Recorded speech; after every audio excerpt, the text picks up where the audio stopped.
okay. We gon' be alright. We gon' be okay. We gon' be alright. We gon' be okay.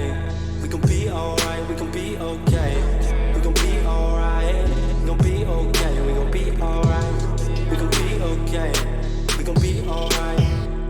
Must have been 2:11 when the world ended. At least it felt like it at the time. Teenage years make a heartbreak worse. Plus a lot was going on, couldn't stop it at the time. Dad tried to flip the house. Funny that it all ended upside down. Known for being optimistic, started feeling different. Couldn't fix it, started writing lyrics all because nobody tried to hear it. Around the same time, hooked to the nicotine. Music and the smoke were synonymous to me, it seemed. Paid prices through the vices, both sides. Obsessed with a vision, I knew I could make mine. I knew it would take time, I knew they would outshine. Thought it was just music, didn't know that they would take sides. Freestyle at the party, they said turn it down. Sorry, was I talking over what you're gossiping about? Small town with dreams that didn't involve skis. Looking at me like a weirdo outside of the scene. Stuck to my friends, not fucking with fair weather. But the maple showers brought out the Mayweather. Didn't know what I was doing, but I knew I couldn't stop. Wasn't slowing down, even when my fourth tape dropped. Around the time I was drunk most of my freshman year. Was so focused on my craft that my grades got weird.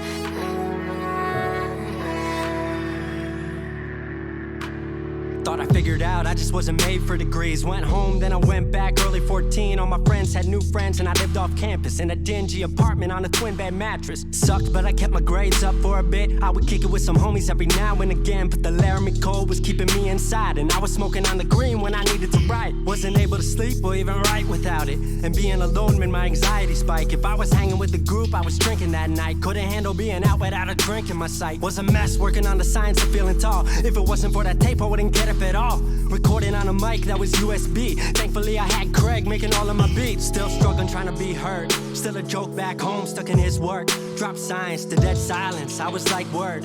They don't get it yet, but I swear that it's gonna work. Went back home for the summer, met up with a girl that I used to love. But I was all messed up at the time because I couldn't deal with thinking about another end to us. She brought me back to life, back in senior year. Couple months of that and then she disappeared. She explained to me and it made sense to me, but I couldn't move forward with a heart in fear. So I got distant on some bitch shit, can't lie, I was truly being a dipshit. Like oh my, knew I would move to Seattle then. Home never let me stay too long, I guess.